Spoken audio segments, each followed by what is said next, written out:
मुझे पूर्ण विश्वास था कि आप ही हैं प्रभु। तुम्हारे प्रेम ने मुझे पहचान ही लिया मीरा। मैं बहुत प्रभावित हूँ। जिनमें मेरे प्राण बसते हैं उन्हें मैं कैसे नहीं पहचानती प्रभु।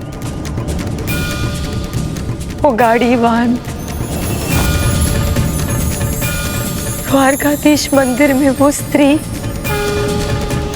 और साधु महाराज, तीनों आप ही थे। सत्य है, वो तीनों मैं ही था। किंतु अब मेरे जाने का समय आ चुका है। नहीं प्रभु, ऐसा मत कहिए। मर्यादाओं का पालन यदि हम नहीं करेंगे तो संसार को क्या संदेश मिलेगा। इसलिए मुझे अब जाना ही होगा। मेरे गिरधर गोपाल की इच्छा ही मेरी इच्छा है। बस एक विनती है आपसे, अब आगे अपनी मीरा से और प्रतीक्षा मत करवाइएगा। मुझे अपना वचन स्मरण है मीरा। जब संसार तुम्हें मुझसे दूर करने का प्रयास करेगा तब मैं स्वयं आऊंगा और तुम्हें सदा के लिए अपने साथ ले जाऊंगा।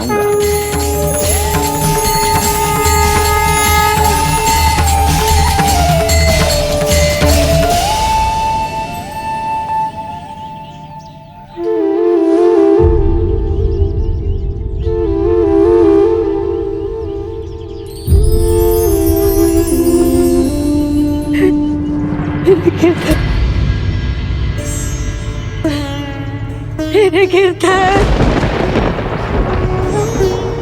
क्या हुआ मीराबाई? आप ठीक तो है ना? और वो साधु महाराज कहाँ गए जिन्होंने आपका उपचार किया था? जगत के रक्षक ने स्वयं मेरी रक्षा की। कितनी सौभाग्यशाली हूं मैं। तो क्या वो साधु महाराज ही? हाँ ललिता सखी, वो कोई और नहीं, मेरे गिरधर गोपाल ही थे।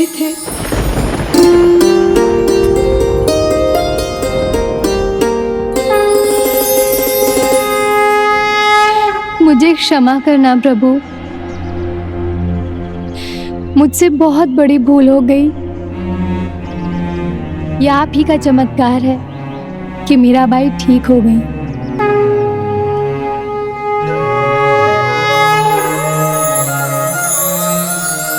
अब तो आप ठीक हो गई हैं। अब आप क्या करेंगी? क्या हमें वृंदावन वापस लौट चलना चाहिए? नहीं। किंतु हम यहाँ द्वारिका में क्या करेंगे?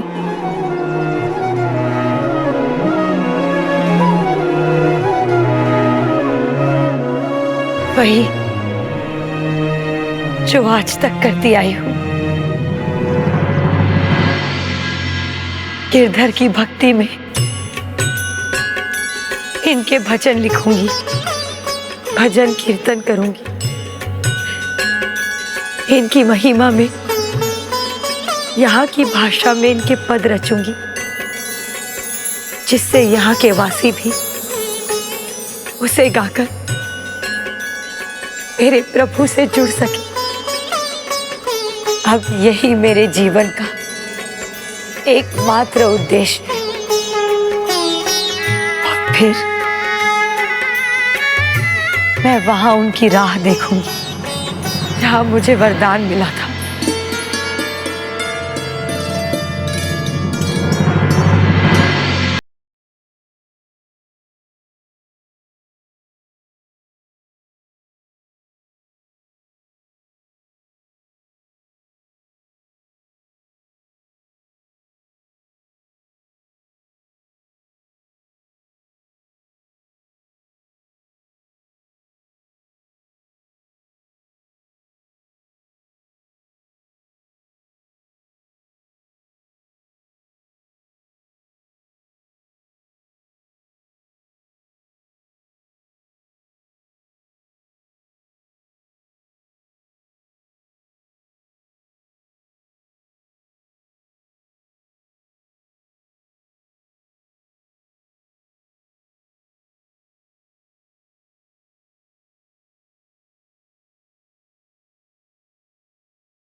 मीराबाई, आपने अचानक भजन क्यों बंद कर दिया?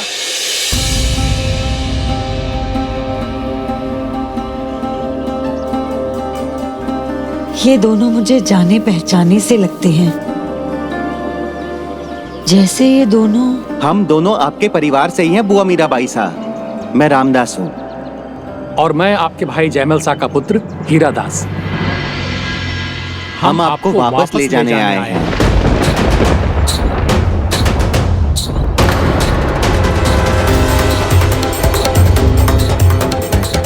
जब मीराबाई के सागर तट पर रहने का समाचार उनके परिवार तक पहुंचा, तो उन्होंने निर्णय लिया कि अब वो मीरा पर ऐसा दबाव डालेंगे कि वो वहां से लौटने के लिए विवश हो जाएं।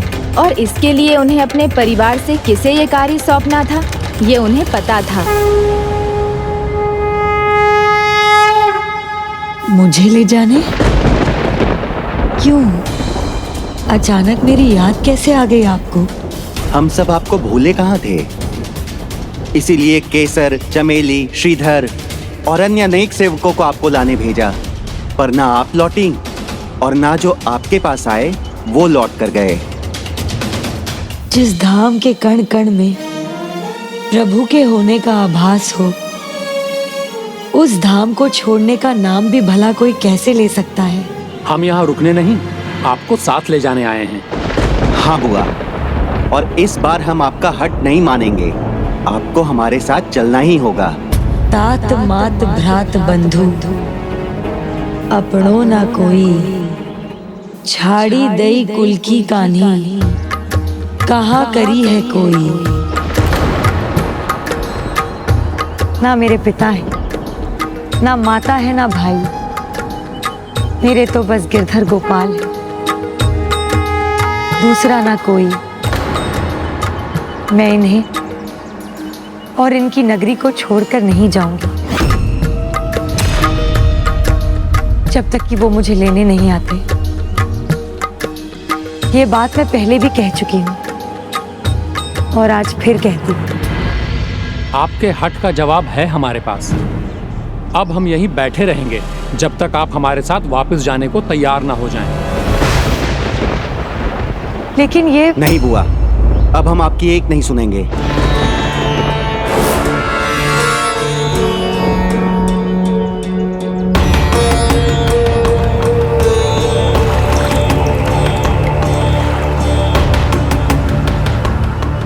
हम दोनों इस जल को साक्षी मानकर ये प्रण लेते हैं कि हम तब तक भूखे प्यासे बैठे रहेंगे जब तक आप हमारे साथ वापस नहीं जाएंगे। फिर भले ही हमारे प्राण क्यों न चले जाएं, हमें परवाह नहीं।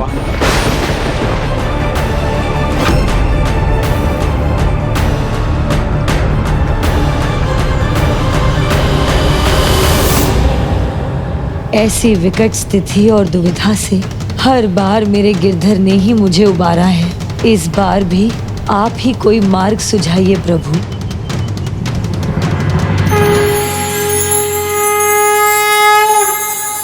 और जब तुम्हारे जीवन का उद्देश्य पूर्ण होगा, तुम्हें कोई मुझसे दूर करने का प्रयास करेगा, मैं वचन देता हूं, तब मैं स्वयं तुम्हें अपने साथ ले जाऊंगा।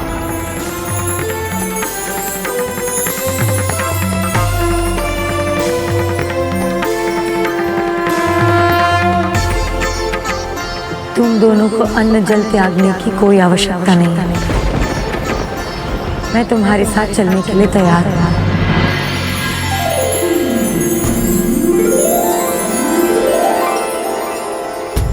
पर हाँ, मेरे गिरधर के धाम से जाना है तो पहले उनसे अनुमति लेनी होगी मुझे थोड़ा समय दो। मैं एक बार उनके मंदिर जाकर उनकी इच्छा तो जान लूं।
मीराबाई का भजन अचानक रुक क्यों गया? हमें अंदर चलकर देखना चाहिए।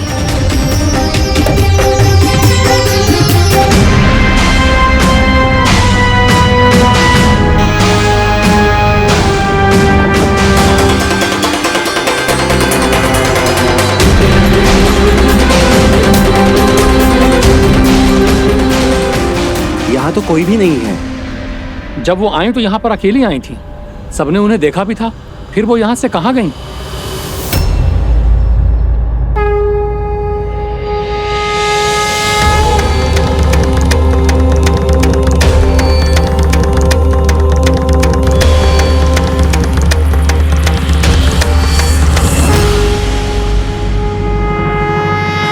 लगता है मीराबाई के गिरधर गोपाल उन्हें अपने साथ ही ले गए। ऐसा कैसे हो सकता है?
मीरा, देखो तुम्हारे गिरधर गोपाल ने तुम्हें बुलाकर अपना वचन पूर्ण किया।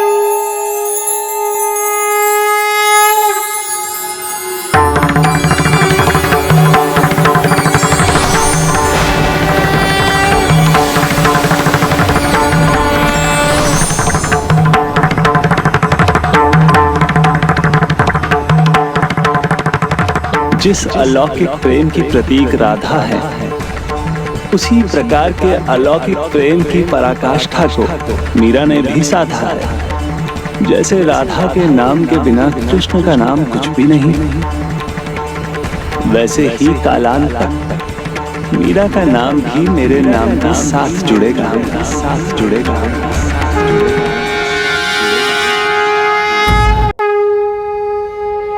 मीराबाई की अटूट भक्ति और प्रभु के साथ उनके अलौकिक नाते का ही ये परिणाम था कि प्रभु ने उन्हें अपने में समाहित कर एकीकार कर लिया।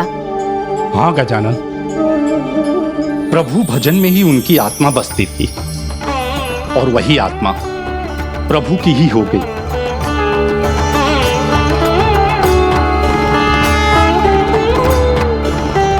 प्रभु के रंग में रंग कर अपने संपूर्ण जीवन को प्रभु चरणों में भजन कीर्तन करते हुए बिता दिया।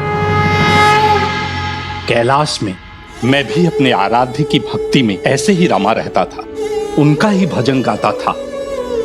किंतु अब देखिए ना गजानन, मैं अपनी भूल के कारण किस अवस्था में पहुंच गया। किंतु अब मैं समझ गया, प्रभु भक्ति अगर हृदय में हो तो किसी और विचार का वहां घर करना असंभव होता है। यही है भक्ति का वास्तविक अर्थ, उसका वास्तविक मर्म। मैं भी अपने महादेव से ऐसा ही नाता रखना चाहता हूं। मेरे पास भी अगर एक तारा होता गजानन, तो मैं भी उनका नाम लेकर पग में घुंघरू बांध कर मीरा की भांति उनका भजन गाता, उनकी धुन में मगन होकर नाचता।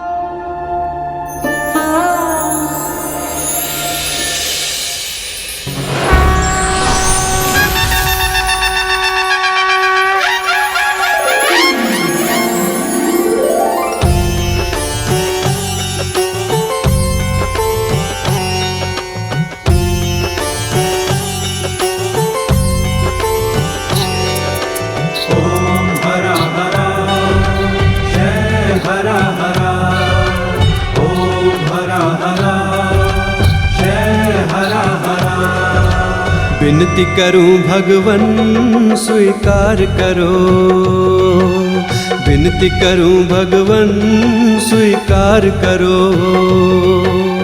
इस सृष्टि का तुम ही उद्धार करो, उद्धार करो। विनती करूं भगवन स्वीकार करो। हरा हरा जय हरा हरा,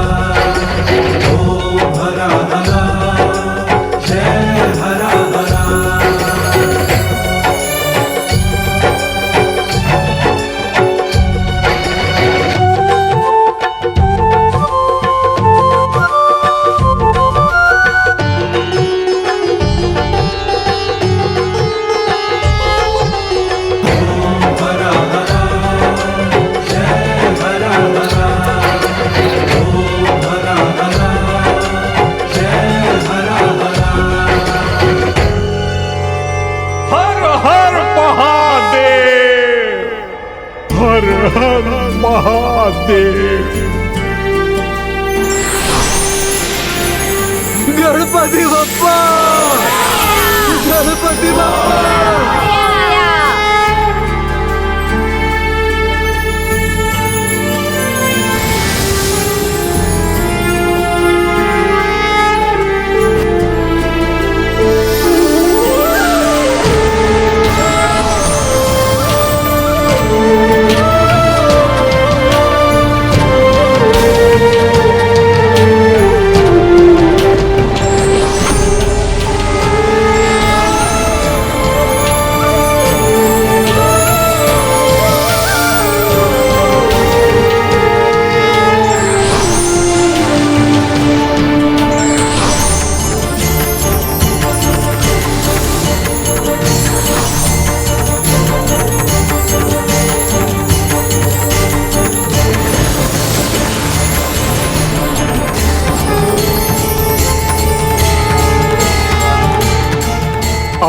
सभी महान भक्तों को पुष्पदंत का प्रणाम।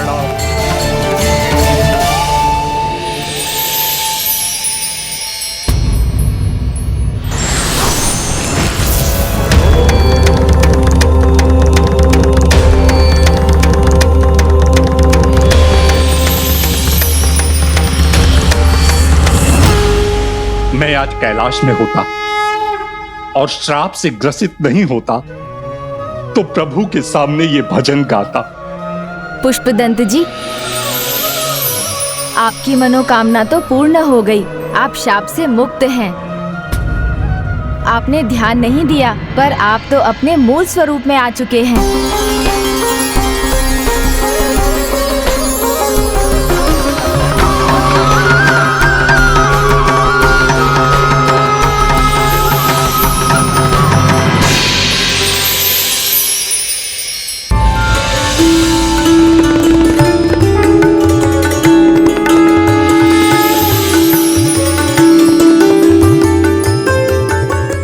गजानन, अब मैं ब्रह्म पिशाच नहीं रहा।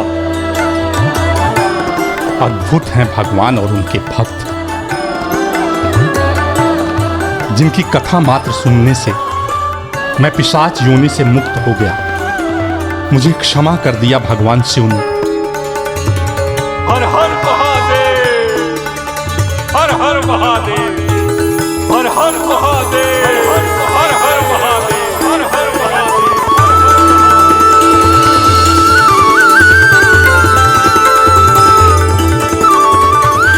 प्रिय, तुम्हारे ही कारण गजानन ने मुझ पर ये कृपा की।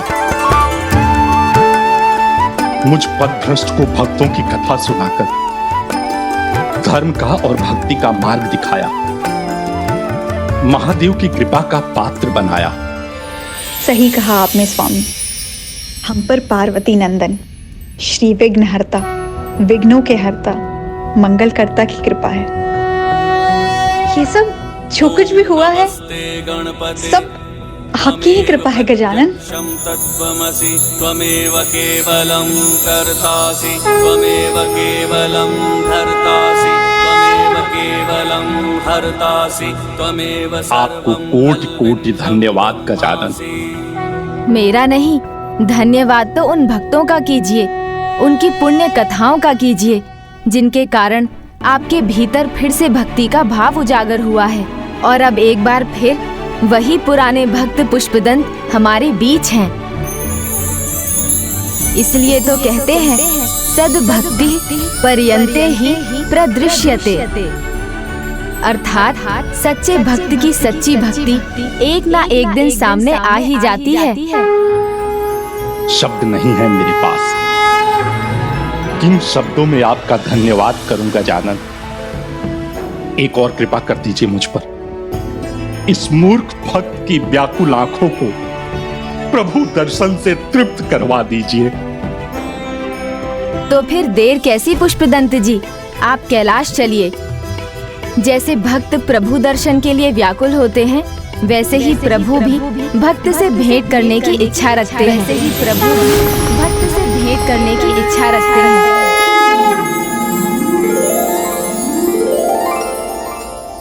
प्रभु, जितने व्याकुल आप सभी हैं, उससे कहीं अधिक व्याकुल तो मैं हूँ। अब और अकेला नहीं रहा जाएगा मुझसे, इसलिए आप मेरे साथ लौट चलिए। इसी बहाने माता के हाथ के लड्डू तो मिलेंगे। हाँ मूषक जी, माँ के हाथ के लड्डुओं के लिए तो मैं भी तरस रहा हूँ। माँ के हाथ के लड्डुओं के लिए तो मैं भी तरस रहा हूँ।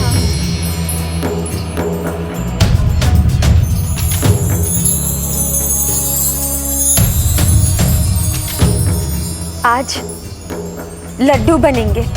लड्डू? माता, किंतु आज तो कोई उत्सव नहीं। आज का दिन मेरे लिए किसी उत्सव से कम नहीं। अब एक पल का भी विलंब किए बिना हमें चलना चाहिए। हर हर महादेव, हर हर महादेव, हर हर महादेव, हर हर महादेव, हर हर महादेव, हर हर महादेव। गजानन, इन्हें फिर से भक्ति के रंग में रंगा देख मेरा मन बड़ा आनंदित है। और इनकी आनंद यात्रा तो अब आरंभ हुई है जया मौसी, जिसका अंत भक्त को उनके भगवान के मिलने पर ही होगा। हर हर महादेव, हर हर महादेव, हर हर महादेव, हर हर महादेव, हर हर हर हर महादेव, हर हर हर हर महादेव। निकट पहुंच गया है वो। निकट आ गया है वो। कौन निकट आ गया है प्रभु? मेरा भक्त, मेरा पुत्र।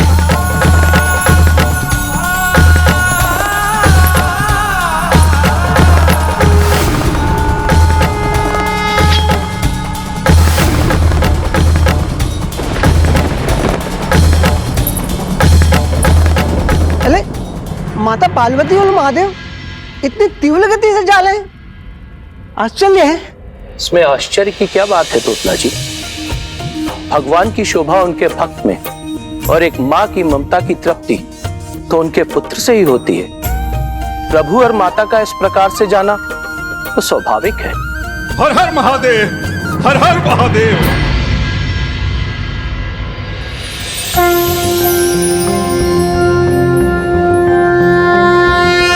ओम नमस्ते देवेशाय सुरासुर नमस्कृताय भूत भव्य महादेवाय हरित पिंगल लोचनाय बलाय बुद्धिरूपिणे वैयाघ्रव संचदायारण्याय ओम नमो नमः।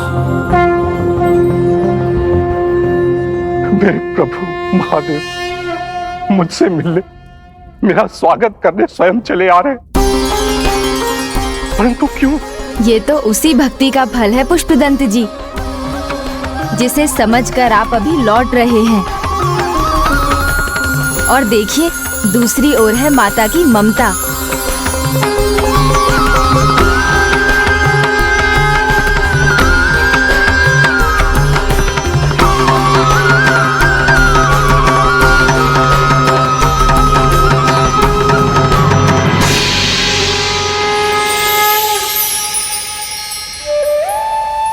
प्रणाम माता।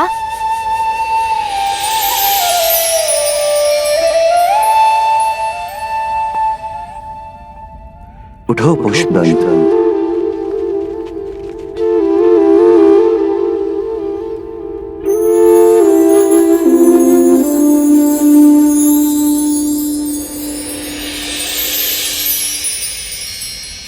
तुम्हारा स्वागत करने मैं स्वयं आया हूं।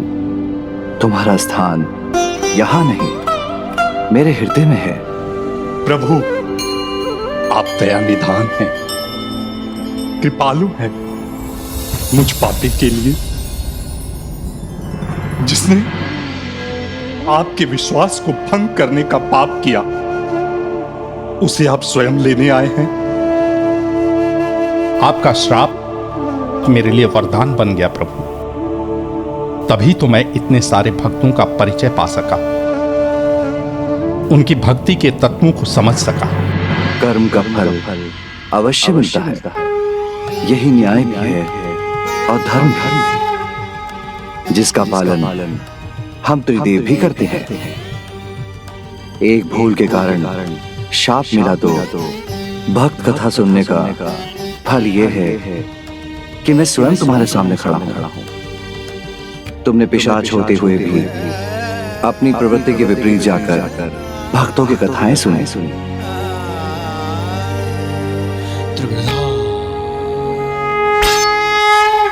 इसलिए मैं तुम्हें वरदान देता हूं, तुम्हारा नाम सदा सदा के लिए अमर हो जाएगा।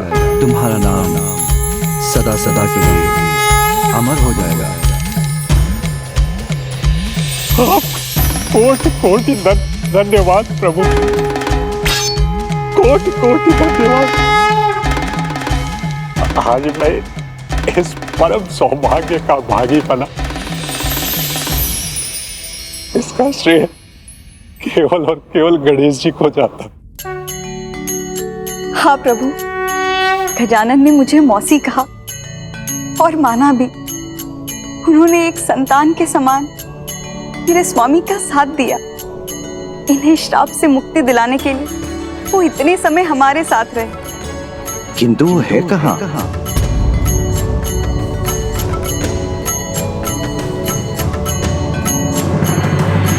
शायद उन्हें भूत लगी हो तो भोजन तलने दे उन्हें। थोत्रा जी कह रहे हैं भूख लगी होगी तो भोजन करने चले गए।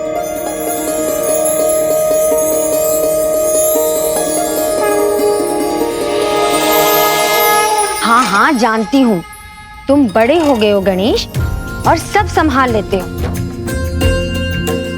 हाँ माँ, आप ही मुझे बच्चा मानती रही, नहीं तो मैं तो कब का बड़ा हो गया। हाँ माता, देखिए ना मेरे प्रभु का कद भी कितना बढ़ गया है, भार भी बढ़ गया है। अब तो मैं इन्हें उठाता हूँ तो मेरी पीठ ही पिचक जाती है। तो तुम बड़े हो गए हो ना? हाँ माँ।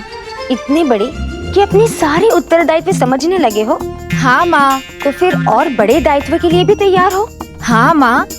तब तो विवाह भी कर देना चाहिए तुम्हारा। हाँ माँ। क्या कहा आपने?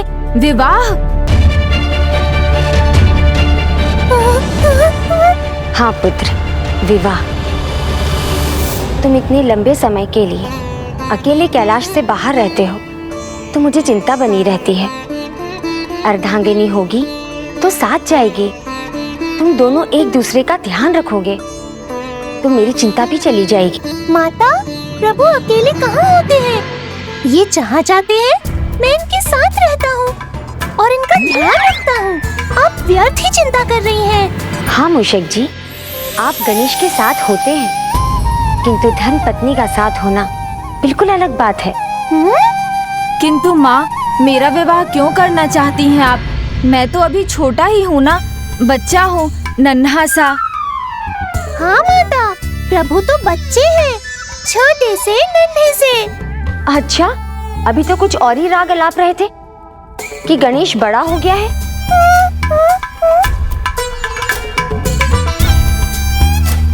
क्यों गणेश?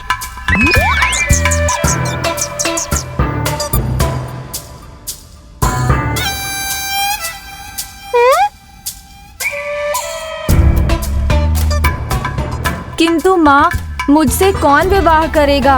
इतनी लंबी सूंड है, इतने बड़े बड़े कान हैं, 2 दांत हैं और उनमें से एक दांत तो टूटा हुआ है। किंतु पुत्र, तुम तो सबसे अलग हो, सबसे विशेष। तुम जैसे हो वैसे ही बहुत सुंदर हो पुत्र। और रही बात विवाह की, तो वो बात तो हो चुकी है। क्या? कब? कहाँ? किसके साथ? देव शिल्पी विश्वकर्मा जी से इसके बारे में चर्चा हो चुकी है। वो शीघ्र ही अपनी दोनों पुत्रियों के साथ तुम्हें भेंट करने आते ही होंगे पुत्र।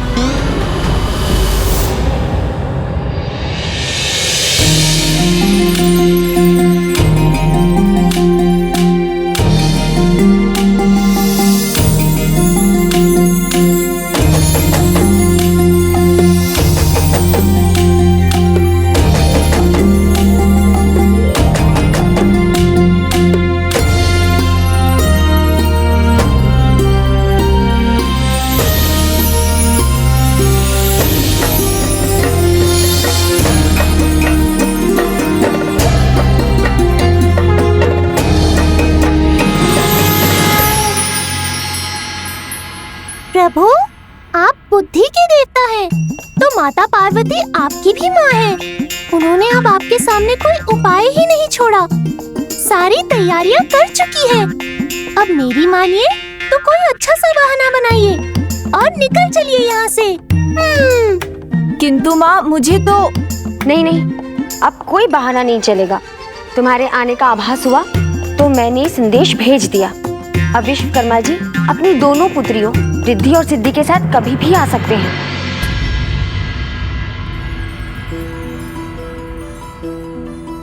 पुत्रियों, तुम दोनों अभी तक तैयार नहीं हुई? सिद्धि को अपना कार्य सिद्ध करने में देरी नहीं होती पिताश्री। देखिए, मैं तैयार हूँ। देर तो रिद्धि से हो रही है।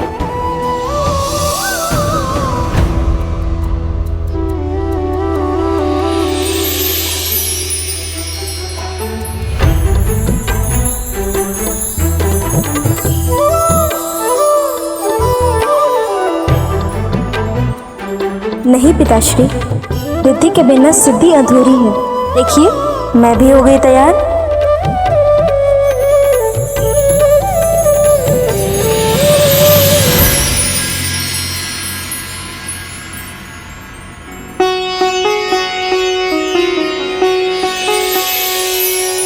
जय गणेश जय गणेश जय गणेश देवा, रिद्धि सिद्धि स्वामी सिद्धि विनायक देवा। जय गणेश जय गणेश जय गणेश देवा, रिद्धि सिद्धि स्वामी सिद्धि विनायक देवा।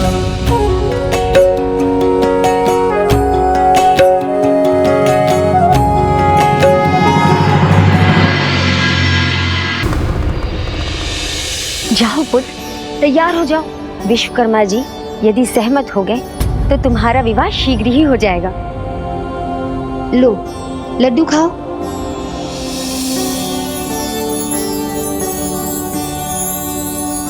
मैं भी जाती हूँ।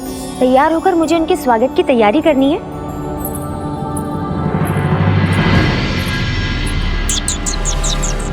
प्रभु अभी मुझे समय नहीं देते। विवाह हो गया तो पूरा बंटा धार हो जाएगा। जैसे ज्येष्ठ कार्तिकेय विवाह के बाद अपने परिवार में रम गए, वैसे ही ये भी हो गए तो मैं कितना अकेला रह जाऊंगा। देखो प्रभु को, यहाँ मैं चिंता में घुला जा रहा हूँ और वहाँ वो है कि लड्डू पर लड्डू खाए जा रहे हैं। प्रभु, संकट ही नहीं, महासंकट की छाया है आपके सर पर, और आप है कि लड्डू के लालच में सब भूले जा रहे हैं। तो क्या करूं मूषक जी, मुझे अपनी इच्छा से लड्डू खाने की भी छूट नहीं है क्या? समस्या की गंभीरता को समझिए प्रभु। विवाह हो गया ना तो अपने मन से कुछ भी करने की छूट नहीं रहेगी। क्या? हाँ। क्या समस्या इतनी बड़ी है? इसका तो मुझे अनुमान ही नहीं था। इधर इस ओर आइए प्रभु, मैं समझाता हूँ।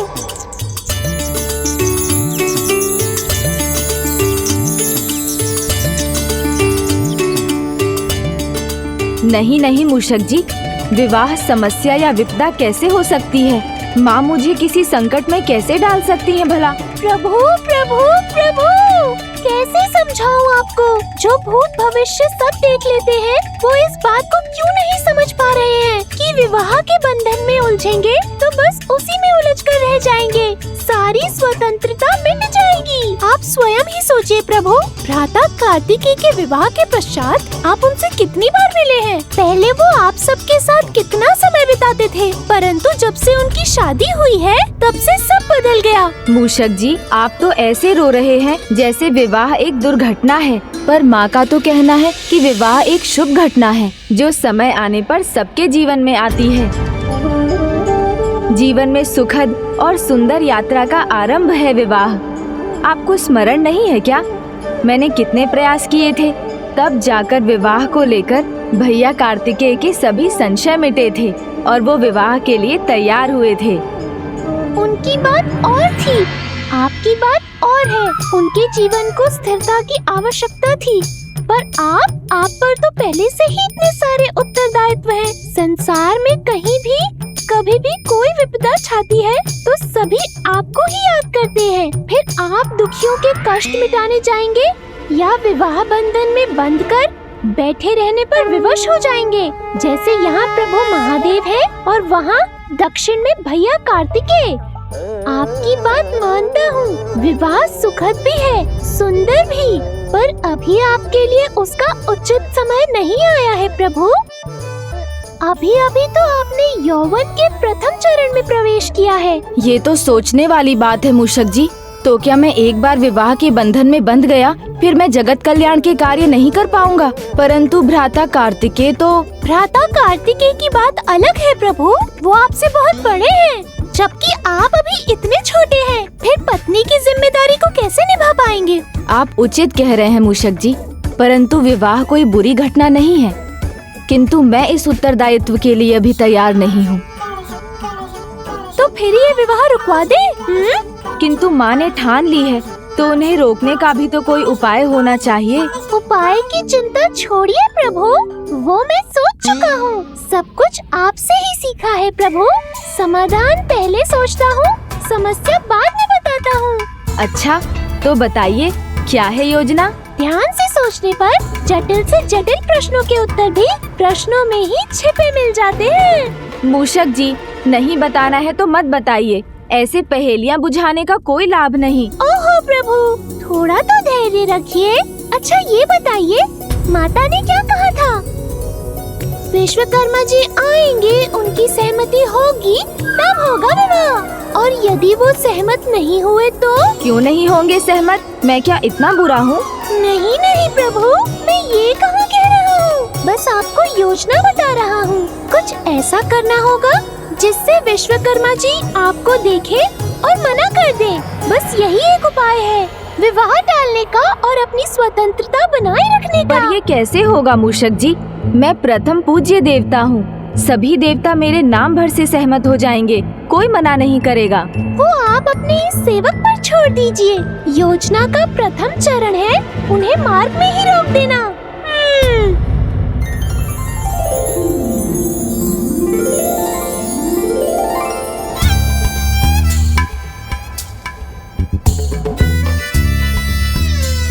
दूर नहीं है वो, पर मैं भी तैयार हूँ। पिताश्री, आप हमें कैलाश तो ले जा रहे हैं, परंतु मैंने सुना है वहाँ सांप, बिच्छू, भूत, प्रेत सब रहते हैं। हाँ पिताश्री, ये तो मैंने भी सुना है। फिर भी कैलाश का स्थान देवलोक से ऊपर क्यों है? देवलोक में शांति है, किंतु कैलाश में अनेकता में एकता है। नंदी हो या सिंह सोम नंदी, मयूर हो या वासुकी नाग या फिर मूषक, सभी में एकता है।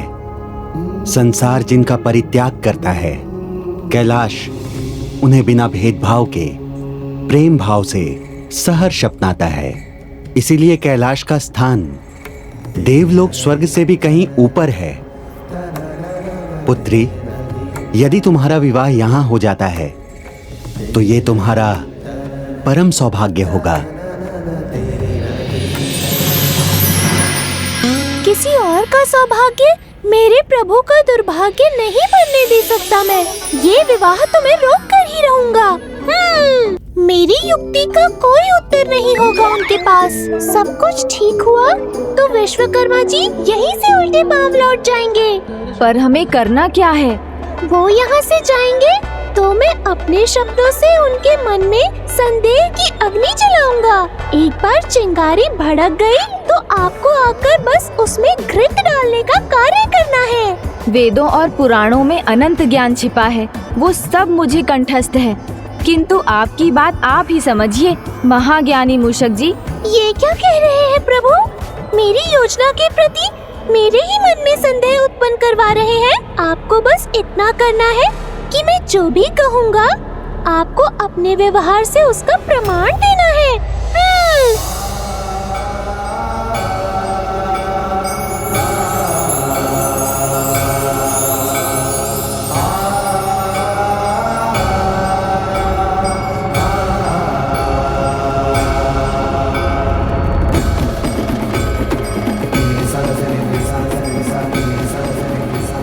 कहाँ खो गए प्रभु? ध्यान मत भटकने दीजिए, बस ये समझिए कि आपको करना क्या है। ये मुझे क्या हो रहा है? मैं विवाह नहीं करना चाहता हूँ, तो ये आकर्षण क्यों हो रहा है? प्रभु, समझ रहा हूँ मूषक जी। तो बताइए क्या करेंगे आप?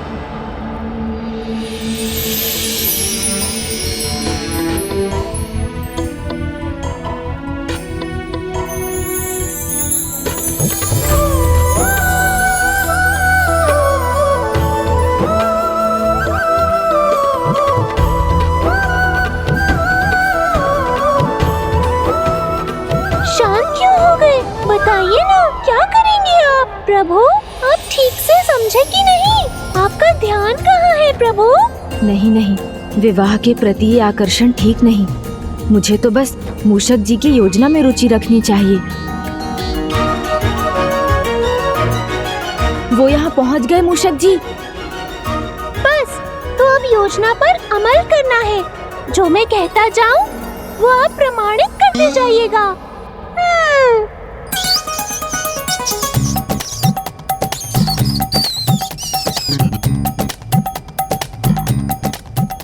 प्रणाम देव शिल्पी विश्वकर्मा जी, किंतु यहाँ कहाँ जा रहे हैं आप?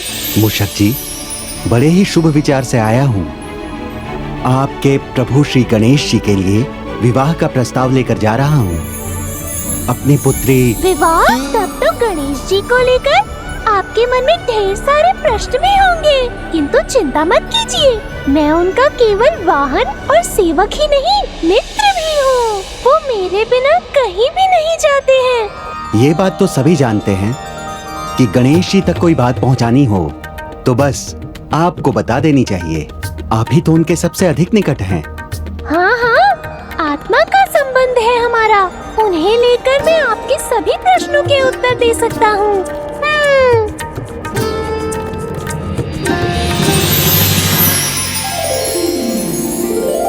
प्रथम पूज्य है वो, पार्वती नंदन है। सब उन्हें गजानन, गणपति एवं विघ्नहर्ता के रूप में भी जानते हैं, पर जो मैं जानता हूँ वो तो मात्र मैं ही बता सकता हूँ। अच्छा, तो पहले मेरे प्रश्न का उत्तर दीजिए मूषक जी, कि आप यहाँ क्यों हैं? ओह, वो गणेश जी के भोजन का समय है ना, तो वहाँ उस पहाड़ी पर दुर्लभ फल है, वो लेने जा रहा हूँ।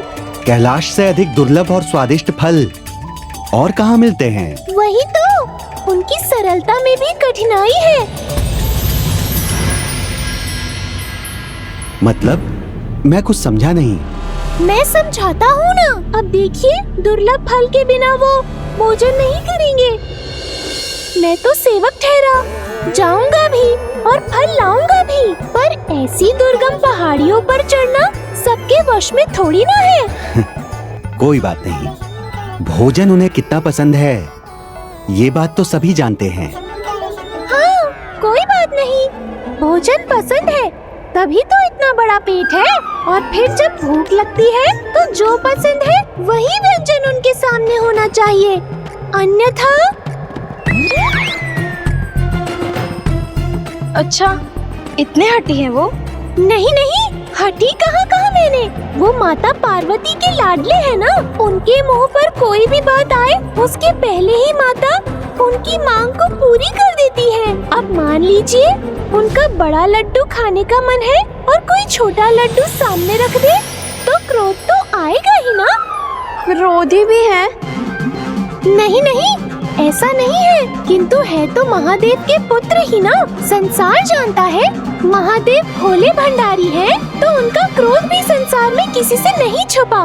महादेव ने तो क्रोध में अपने पुत्र का ही शीश काट दिया था। पुत्र में पिता की छवि होना तो स्वाभाविक है ना। मूषक जी, आप कितनी पुरानी बात कर रहे हैं? मन के पुराने घाव कभी भी हरे हो सकते हैं, और इनके घाव तो मन में ही नहीं, इनके शीश पर भी है। अब किसी के साथ बचपन में ही ऐसी घटना घटी हो तो वो कभी न कभी तो बावलेपन में दिखाई देगी ही ना। बावलापन? वो भी होता है उनके साथ? नहीं नहीं, बुद्धि विधाता बावले कैसे हो सकते हैं? हाँ, ये बात है, बुद्धि अधिक हो तो अपने सामने किसी को कुछ नहीं समझते, न किसी की कुछ सुनते हैं। मूषक जी मेरी बुराई कर रहे हैं या प्रशंसा, कुछ समझ नहीं आ रहा है। तो क्या वो अहंकारी भी हैं? नहीं नहीं, बिल्कुल भी नहीं। अहंकार तो उन्हें छूकर भी नहीं गया है। अब बताइए, कोई इतना गुणवान हो, उसका आकार, उसका शरीर बड़ा हो, उसके बगल से कोई निकले, भले ही वो देव शिल्पी विश्वकर्मा जी ही क्यों न हो, और वो न देखे, न अभिवादन करे, तो इसे अहंकार थोड़ी कहेंगे। अब इसका प्रमाण मैं क्या दूं आपको? प्रमाण तो आचरण से ही मिलेगा, वही तो है प्रमाण। वो तो तभी मिलेगा जब गणेश जी स्वयं यहाँ आए और आप सभी को अनदेखा कर यहाँ से निकल जाएं। जो मैं कहता जाऊँ वो आप प्रमाणित करते जाइएगा। ओह समझा, ये उनके प्रति मेरे निरादर प्रदर्शित करने का संकेत है। अब मुझे उनके सामने से ऐसे निकलना है जैसे मैंने उन्हें देखा ही नहीं।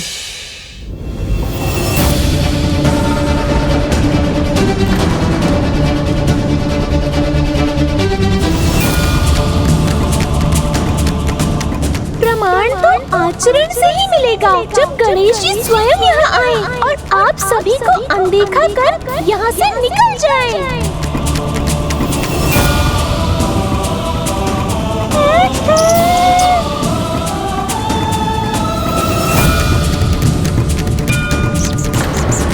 ऐसे ही बढ़ते रहिए प्रभु, जाइए जाइए।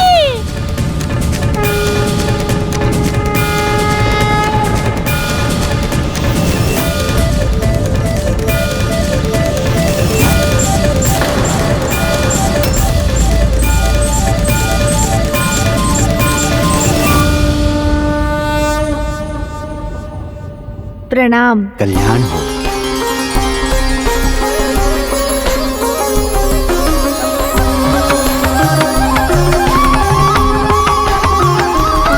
प्रभु ये छोटी सी बात नहीं रख सके, मेरी सारी योजना पर पानी फेर दिया।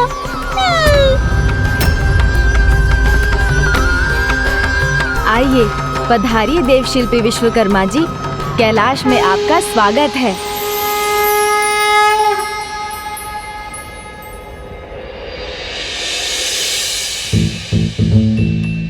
प्रभु अपनी अच्छाई का नहीं बुराई का प्रमाण देना था आपको। ध्यान रखिए, कोई भी व्यक्ति अपने स्वभाव के विपरीत व्यवहार नहीं कर सकता।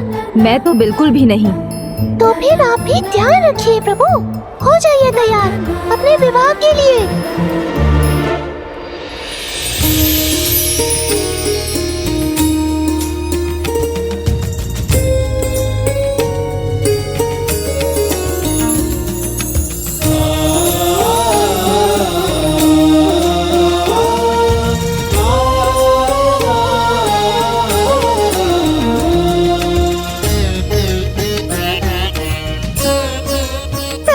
मुझे ही बावला प्रमाणित कर दिया, पर मैं इतनी जल्दी हार नहीं मानूंगा।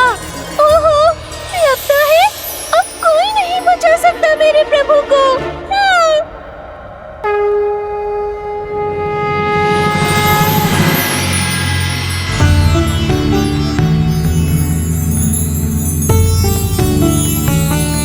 लगता है आपकी भेंट तो पुत्र गणेश से मार्ग में ही हो गई।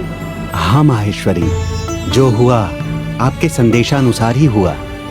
यदि आपका संदेश ना मिलता तो संभवतः हम उल्टे पांव लौट जाते। संदेश? कैसा संदेश माँ?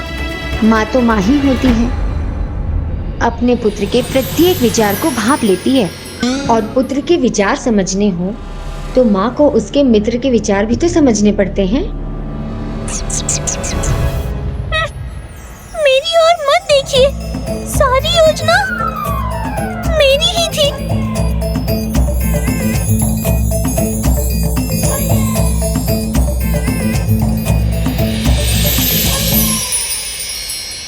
आइए भीतर पधारिए।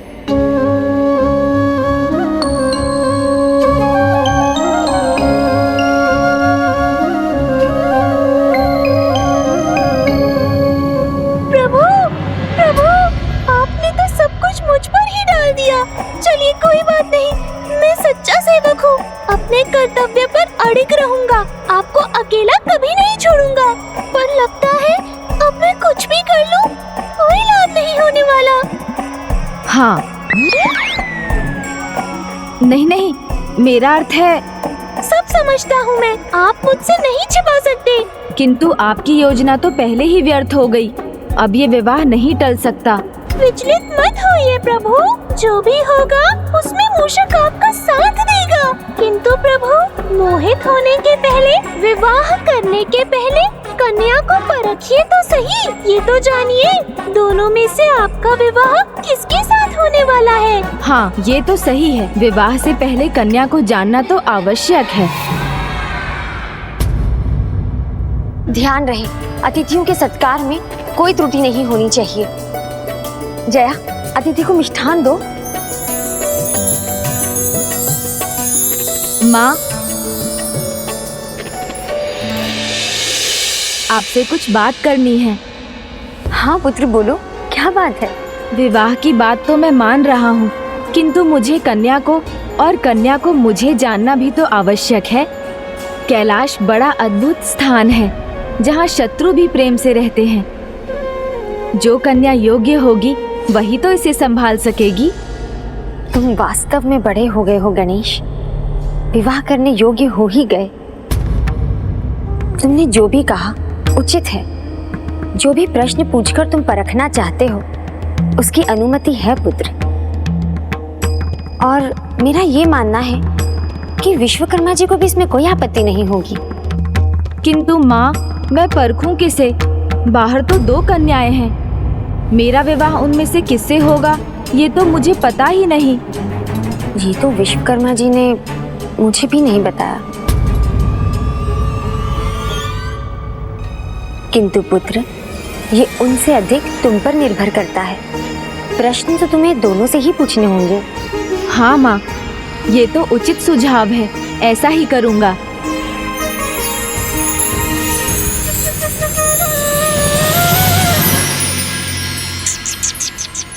प्रभु, विवाह टालने का इससे सुनहरा अवसर नहीं मिलने वाला।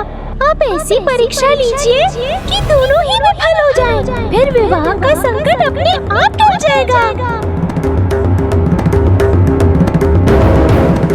हाँ, मैं ऐसी कठिन परीक्षा लूंगा जिसका उत्तर देना सरल नहीं होगा।